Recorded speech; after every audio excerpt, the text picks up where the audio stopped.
Hi, welcome back to the next episode of the Keto Naturopath on YouTube. Today I want to finish up the interview with Dr. Alan Gaby. I've sort of parsed out some specific topics towards the end here because I think they really deserve a lot of extra focus. So today we're going to be talking about magnesium. On the face of it, it sounds pretty common, kind of ordinary, but it's not at all. And I'll give you an example. We will get into his book, we'll be talking to him, and then I'll give you my summary thoughts on how valuable I think his work is, which I think is extraordinarily valuable. So, like before, we're starting to talk about his book, Nutritional Medicine. Now in its second, I think there's a third edition coming out. It's more and more and more. You know my praise and appreciation for all he's done. He's compiled something that I think is really unique. There isn't anything else to compare for it. But the reason I'm so much tied to this book, and I hope it's in everybody's house, and I have no financial ties to this at all, is that, you know, I came from an era in which you had at home certain references. You had an encyclopedia, or you went to the library to go to the encyclopedia. So you had an old Collier's encyclopedia, or you had a newer Encyclopedia Britannica, but primarily it was a library that you went to get these things. Each house had a dictionary, whether it's small or large, and they had an atlas. So these were things that if should there ever come up a conversation in your family, the answer was always, go look it up. Where is, go look it up. You know, I was wondering, go look it up. And so the onus was on you to find the answer. That was your learned reflex for the rest of your life. Go look it up and get knowledgeable about that thing that you're after, that question that you have, go get it answered and go get it answered permanently. So the reference that wasn't there then was a reference on nutrition. We're going to go into this. We're just going to talk about magnesium today and his interview, but you'll see how extraordinarily important this is, and I hope you'll get a different perspective on magnesium. And knowing the difference between what is research and what is proven by the research and what is just marketing hype that you're sucked into. Marketing is really good these days. You know, the problem is if you have a question, you go on the internet and you go, well, I got this on the internet. There's no substantiation at all that that was authentic, real, valid information. And so the confusion begins. What's true and what's not true? That's the success of marketing. You no longer know what is true and not true, what is actual, what is effective, what is relevant, from those that are not that at all. So this is why I do this. So on to the interview. See you on the other side. Few surprises coming. You know, I would say if there was one thing that's associated with Alan, apart from hypothyroidism, it's magnesium. It's like, and we've talked about that a little bit. You talked about the magnesium oxide.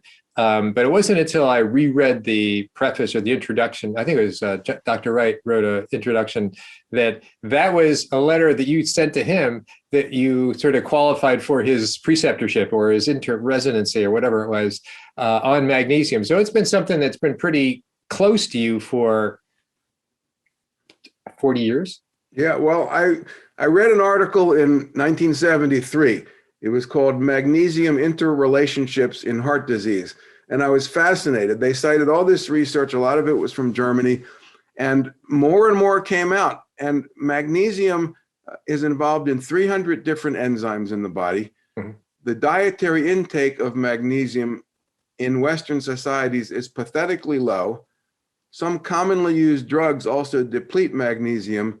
And any kind of stress, emotional, biochemical, physical stress, causes magnesium to be released from cells into the bloodstream, after which it comes out in the urine. So I think low or marginally low magnesium status is very widespread. And there are many patients over the years that I saw where the only thing I did was to tell them to increase their magnesium intake, like as a first approximation. Sometimes I told them to take B vitamins with it. Mm-hmm. But it's just amazing how many people are very, very depleted. One person that I know was signed into a nursing home with Alzheimer's disease. That was the diagnosis. And she was related to one of my employees. So they asked me to go take a look at her. And the only thing I could see was that she'd been on Lasix for many years. Lasix depletes magnesium. It's a diuretic. Blood levels of magnesium are often normal, even if the body's depleted, because most of the magnesium is inside the cells. So based on her history of taking Lasix and the symptoms began after she started, I figured I would supplement her. And every time I drove by the nursing home, I brought a syringe full of magnesium and gave it to her intravenously. And after about 6 or 7 of these, her mental status was perfectly normal. And she says, "What am I doing in this nursing home?" That was a dramatic case. I've tried it with others, you know. I mean, it probably works only in a minority of cases and only if they have true magnesium deficiency. But many other people with chronic anxiety, within a week, oral supplementation with magnesium, it's better. Migraine prevention, you can give IV magnesium. You can knock out a migraine attack in 2 minutes. You can knock out an asthma attack in 2 minutes with intravenous magnesium. So if I looked at the list of things magnesium can do, it's probably the largest list for any nutrient as far as for prevention and treatment of so many different diseases. So yeah, there was an old joke. I don't know if it was your class or the ones after that. The joke was, if you're taking a Gaby exam and you don't know the answer, just write down magnesium. That was our class. I think we inherited it from the class before us, though. You know, it's like there's always a little crib sheet that goes migrates. Right. So that begs a number of questions. One is, do we have any other than symptomology? Right, we're all clinical at this point. Excuse me. Do we have any valid tests? Is serum magnesium kind of like, yeah, well, by the time they're serum magnesium, they're really deficient? Is it intracellular? Or is it therapeutic trial, empirical, as you say? Yeah, well, it's tough. A lot of the practice of medicine, that's why they call it practice. Medicine is an art. We like it to be a science, and to the extent that we have research, it is a science. But there's so many unknowns. Also in conventional medicine, a lot of the therapies that are used are based on nothing more than expert opinion. In both conventional and integrative naturopathic medicine. But we have to go with what we have. For magnesium, serum levels are sometimes low when a person is deficient, but in way too many cases, they're normal. So you can't rely on that. If the level is low, you can be pretty certain that the person is deficient, and sometimes severely deficient. White blood cell or red blood cell magnesium levels correlate fairly poorly with the amount in other parts of the body. Muscle biopsy, you want to poke somebody's thigh, but nobody's going to want that done, and nobody's going to want to do it. But that's pretty reliable. And then there's something called a magnesium load test, where you give an intravenous infusion of magnesium and collect the urine for the next 24 hours. And if a lot of it comes out, then they weren't deficient. And if it doesn't, then they were. But that's rarely done in clinical practice too, because it's unwieldy and it's expensive. And also, even the muscle biopsy, which nobody's going to do. Let's say you do a biopsy of the thigh in somebody who's got heart failure, and the thigh comes out normal. That does not prove it's normal in the heart, because the damaged heart loses the capacity to pull up magnesium from the blood. And they've shown that in people who have heart failure with a normal blood level of magnesium, there's only 1/3 as much magnesium in the heart muscle as there is in a normal healthy person. So back to what you originally said, yeah, it's a clinical trial. You get all the evidence you can, and you treat and you see what happens. Now, I do measure serum magnesium because I want to know if it's low, but if it's not, I'm still going to treat. Okay, so for those of us living in the states that don't have IV for NDs or can't have access to it, what sort of oral supplement would you prefer? You've talked a little bit about like saying, don't discard the magnesium oxalate because it actually has value. Do you pivot to sort of, this is my go-to combination, chelate with... I think you meant magnesium oxide. You said oxalate. Sorry. But anyway, magnesium oxide, there's one study that says it's poorly absorbed, which it probably is not as well absorbed as other things. However, I've seen 6 controlled trials in 6 different health conditions, premenstrual syndrome, high blood pressure, and a few others, where they gave magnesium oxide, and the urinary excretion of magnesium went up, which means it had to get absorbed or else it couldn't have gotten into the urine. And the condition that they were treating got better compared with the placebo group. So it may not be the optimal as far as the therapies, but it is inexpensive, very inexpensive.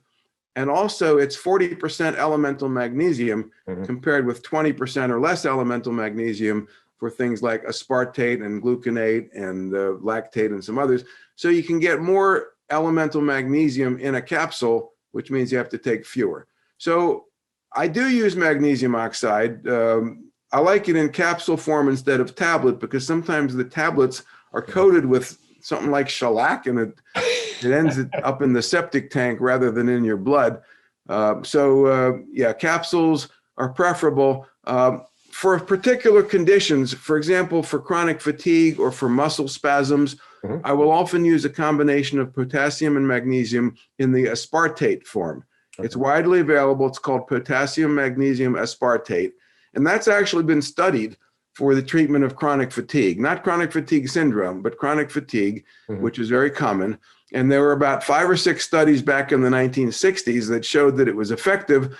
And it was actually a prescription drug back in the 1960s, but the FDA changed the rules and said you have to prove efficacy or you can't sell it. So the company that was marketing it didn't want to spend the money, so they took it off the market, and then the supplement companies came out with it. But potassium magnesium aspartate, I typically use 2, maybe 2.5 grams a day of the combination. That includes the weight of the magnesium, the potassium, and the aspartate. That's usually 4 capsules a day, and that's what I've done with people with chronic muscle cramps or chronic fatigue, and that particular type is useful there. Otherwise, it doesn't really matter. There's some evidence that magnesium glycinate may be better tolerated. Glycinate, Glycinate, less likely to cause diarrhea. That's one of the common side effects. But most of the time, I use this whatever 400 milligram magnesium capsule I can find on the market. Gotcha. So you have no opinion on threonate, the magnesium threonate? It seems to be the magnesium du jour. Well, I haven't seen anything saying it was better, but there might be some stuff out there that I haven't seen. So I can't give you a good opinion. If you have any studies that you want to send to me, then I could probably give you an opinion after that. But, I go through 600 medical journals, the table of contents every month. And I also have multiple search criteria where the National Library of Congress sends me emails every day for things that fit my search criteria. But, I probably might have missed something, but I've never seen anything that says magnesium threonate is. And I've been doing this for 40 years, looking for articles. Before the internet, I used to go to the library and just sit there and read the table of contents of books for 10 hours. Anyway, so no, I don't know if that's any better. That's right. I appreciate that. That's a polite way of saying no. But anyway, with a big disqualification. Well, I'm going to stop here primarily because we got through my list, and I could sort of go on and on and on. And I do have 3 or 4 other lists, but I would hope that we could get to do this again. I think it's absolutely. It was fun. I absolutely do. I appreciate your time, and I appreciate your courage, actually, of taking a different path way back when. Wasn't that an amazing interview? That was just 10 minutes, and it was pretty intense and very information rich. So I hope you now understand why it's almost assumed that most people are deficient in magnesium, right? We had drug-induced, we had diet-induced, we had stress-induced, the top of the list. And how you can measure that and how it's hard to get an accurate measurement, how it's kind of like normal by serum, but yet that really doesn't mean anything and nobody's going to go through a muscle biopsy. But speaking of table of contents, I thought it was appropriate that I show you his table of contents because it is phenomenal. This is over 40 years of work, table of contents. And I've copied the concepts of some of these chapters for our own courses. So if I'm going over a hormone panel or intracellular and explaining how this person got to this particular situation, I think it's very appropriate to talk about the different stages of stress, which is from the very first chapter on Cellier, and or food additives, or hypothyroid is so common. He put it in one of the earlier chapters, candidiasis. The last chapter in the fundamentals is orthomolecular medicine, and that's basically the use of supplements. You'll learn about Abram Hoffer, who's basically, I think now he's the great-grandfather of orthomolecular medicine, but it's the use of supplements and where he started with this and his success, Abram Hoffer's success with schizophrenia and others. It's a great story, and you can look that up. Okay, then we go into therapeutic agents, which are vitamins. So we go into the studies in vitamins, how to use them, what they're associated with. Very important. So when people are just winging it, don't you think you ought to know what you're doing when you're taking something? So this is it. These are the vitamins. Minerals. We're going to talk about magnesium. So you see an example of chapter. And we talked about iron before. Amino acids. What about amino acids? You hear a lot about people taking tryptophan because it's supposed to help you sleep. Well, don't you think you should know a little more about it? And what's the difference between tryptophan and 5-HTP? Don't you think you should know? The reason I have this position, and I have no financial connection with Dr. Gaby nor this book, is because I think the onus is on you to be healthy. And that means that the onus is on you to learn these things. Not like a doctor or a dietitian, but to have a reference, a really good, a bona fide reference that's not only comprehensive, but effective. You come up with something you can do for yourself, all right?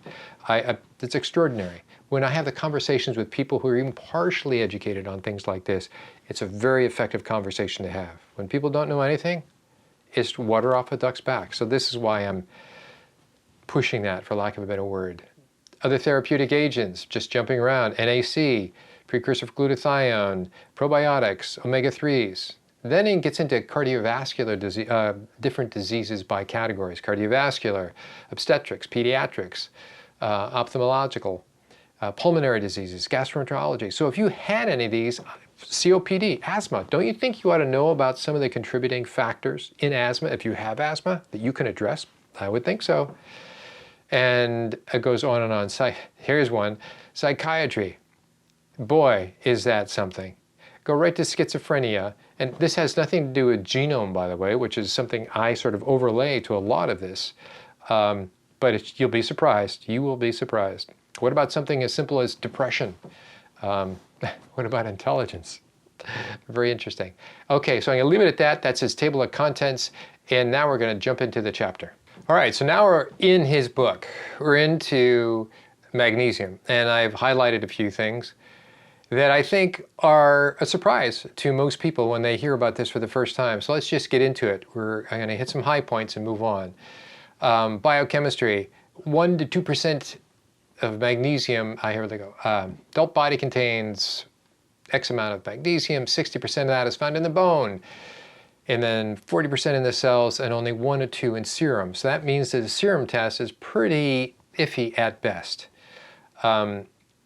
Magnesium is the second most abundant cation in soft tissues outside of potassium. And it's involved in 3 different enzymatic reactions. And it has a lot to do with the forming of ATP. And how do we know ATP? ATP, mitochondria, so on and so forth, the formation of energy. So if you're magnesium deficient, you're going to be fatigued, you're going to be tired, you can't make the energy. Well, you'll find out, as he's already said, it's very much involved in chronic fatigue, not the chronic fatigue syndrome, but chronic fatigue and muscle cramps and spasms. Okay, deficiencies, common deficiencies are, this should be interesting, anxiety, depression, fatigue, insomnia, irritability, panic attacks, muscle cramps and twitches, tight chestedness, hyperventilation, faintness, difficulty with mental concentration, memory loss, confusion, nuchal pain, which is nuchal pain, headaches, intestinal complaints, on and on, palpitations. I'm going through this slowly, so if you want to come back and look at it again, these are all the conditions that are associated with magnesium deficiency. As he said, it's the largest of anything that he's put in the book. We then go through, I'm going to skip, how to measure was difficult, right? So he goes, assessment of magnesium status. Well, serum total serum magnesium frequently normal in people who have intracellular magnesium deficiency. That's one of the reasons we do intracellular testing. And do I think that's perfect? Nothing's perfect. It's a piece. You put it into the context of the overall puzzle, and hopefully it will be helpful. But magnesium as an intracellular deficiency comes up pretty commonly. Okay, drug interactions. He's already mentioned some, but I thought I'd go through quickly. Acid suppressing, a type of antibiotic, aminoglycosides, amphotericin B, ACE inhibitors, we talked about that with iron as well, antipsychotics. Drug-induced magnesium deficiency may aggravate symptoms such as depression, irritability, agitation, hallucinations, and magnesium supplementation has been reported to improve psychiatric symptoms in some neuroleptics. Now, when's the last time anybody who has any psychological issues, whether it's depression, bipolar, schizophrenia, et cetera, has ever been tested nutritionally? Doesn't happen. And yet, this is research. This isn't just an opinion. This is research. And at the end of the chapter, you'll see the bazillion references that he's read through. Okay, oral contraceptives depletes magnesium. Glucocorticoids, those are steroids. Statins depletes magnesium. Thyroid. Magnesium may inhibit the absorption of thyroid levothyroxine. Tetracyclines inhibits the ability to absorb magnesium, which kind of makes sense. It's destroying part of the microbiome of the gut. So basically you take them at separate times. Potassium and magnesium is essential for the uptake of potassium. Therefore, that you often take magnesium, it's best, I should say, to take magnesium and potassium together. He mentioned magnesium potassium aspartate. That was the one that was the most researched and the one that is most confirmed for the use of chronic fatigue, muscle aches and pains, et cetera, and he also spoke well of magnesium oxide, and that yes, that might be more to induce loose stools, diarrhea faster than all the others, but it is not without its merit. So it is not junk magnesium. It's better than some. If you're deficient, take that. If you can find the glycinate he talked about, might be better absorbed, you can try that as well. Okay, preparations. There is no clear evidence that any particular magnesium preparation is preferable to the others for general supplementation. I mentioned that. The amino acid aspartate has been reported to enhance the cellular uptake of magnesium and potassium. So there's a lot of research that what he has referenced, and it goes on. There's a whole other pages of reference, which I'm not going to copy here. I hope you got a quick peek about how important this is, and not just follow something that you saw on the internet, some marketing hype like magnesium threonate. There's no substantiation for that other than the company itself that said, hey, this is great. Or somebody who wants to create a following. They have the best form of magnesium. Really? Why is that? They probably have no idea about magnesium in general and the different forms that are appropriate. So to that, we'll let you go to next time. Take care. Bye-bye.